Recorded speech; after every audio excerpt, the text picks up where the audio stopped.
Liciknya Jan Hua Diana sembunyikan 108 ijazah di rumah, bohongi 4 tokoh sebelum jadi tersangka. Sebelum ditetapkan sebagai tersangka kasus penggelapan ijazah eks-karyawan, pemilik CV Sentosa Steel, Jan Hua Diana telah membohongi sejumlah tokoh. Tak tanggung-tanggung, Gubernur Jawa Timur Hovifah Indar Parawansa, hingga Wakil Menteri Ketenagakerjaan Immanuel Ebenezer dikelahui Jan Hua Diana. Namun kini, kebohongan Jan Hua Diana itu sia-sia setelah penyidik Subdit 4 Renakta di Treskrimum Polda Jatim menetapkan dia sebagai tersangka pada Kamis, 22 Mei 2025, malam. Diana yang awalnya mengaku tak tahu menahu soal ijazah eks-karyawan yang ditahan kini tak bisa berkutik saat penyidik menemukan 108 ijazah eks-karyawan di dalam rumahnya.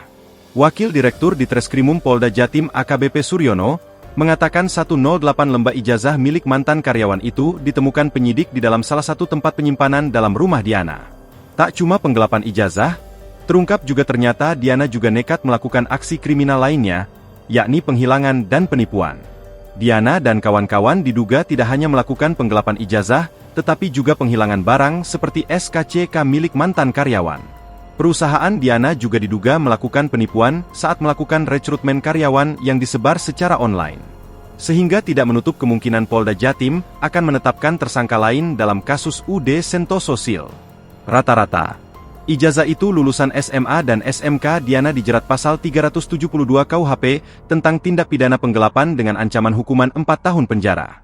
Download Tribun X sekarang, menghadirkan lokal menjadi Indonesia.